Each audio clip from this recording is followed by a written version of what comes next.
सातारा लोकसभा मतदारसंघाचा तिढाही सुटलेला नाही। या मतदारसंघावरनं सुद्धा महायुतीमध्ये रस्सीखेच सुरू असल्याचे चित्र आहे। निवडणूक लढवण्यासाठी उदयनराजेंचे हरतऱ्हेचे प्रयत्न सुरू आहेत। यासाठी ते बुधवारी रात्रीच दिल्लीमध्ये पोहोचलेत आणि आज अमित शहांची भेट घेणार असल्याचे कळतंय। गेल्या निवडणुकीत ही जागा राष्ट्रवादीने जिंकली होती, त्यामुळे साताऱ्याच्या जागेवरती राष्ट्रवादी अजित पवार गटाने दावा सांगितलाय। मात्र भाजपचे उदयनराजे इथून निवडणूक लढवण्यासाठी इच्छुक आहेत, त्यामुळे खासदार उदयनराजे अजित पवारांच्या नेतृत्वामध्ये घड्याळाच्या चिन्हावरती लढणार का हा प्रश्न उपस्थित होतोय। पण उदयनराजेंनी घड्याळाच्या चिन्हावरती निवडणूक लढवण्यास नकार दिल्याचं कळतंय, त्यामुळे उदयनराजेंचा पुढचा निर्णय काय असेल हे पाहावं लागेल।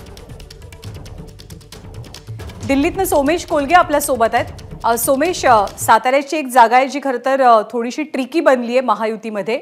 आज उदयनराजे आणि अमित शहांची भेट होऊ शकते का आणि घड्याळ चिन्हावर लढण्यासाठी उदयनराजे तयार का नाहीयेत?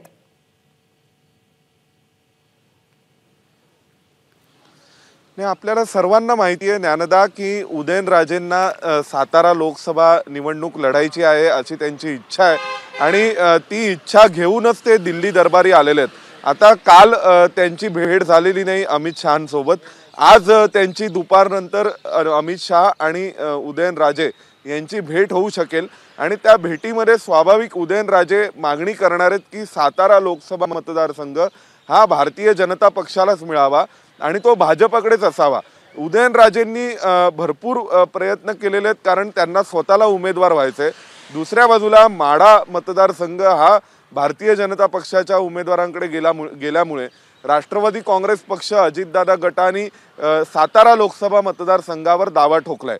आता उदयनराजेंची आग्रह आणि अपेक्षा अशी आहे की सातारा लोकसभा मतदारसंघ भाजपने स्वतःकडे घ्यावा, जेणेकरून भारतीय जनता पक्षाचे संभाव्य उमेदवार हे उदयनराजे असतील। परंतु अजूनपर्यंत त्याबाबत निर्णय झालेला नाहीये।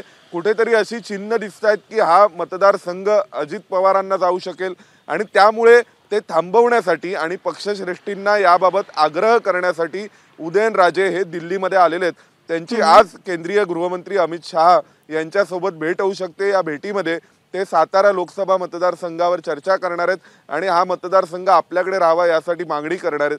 दुसऱ्या बाजूला माढा मतदारसंघामध्ये सुद्धा रणजित निंबाळकर यांची उमेदवारी जाहीर झाल्यानंतर तिथेही एक वेगळं राजकारण सुरू झालंय, ते मोहिते पाटलांचं आहे।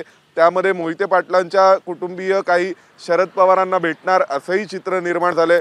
त्यामुळे मग माढाची जागा ही काय करायचं, त्या लोकसभेच्या खासदारासाठी आणि उमेदवारासाठी किती प्रयत्न केले पाहिजेत आणि दुसऱ्या बाजूला सातारा लोकसभा मतदारसंघात असा एक पेच निर्माण झालेला आहे।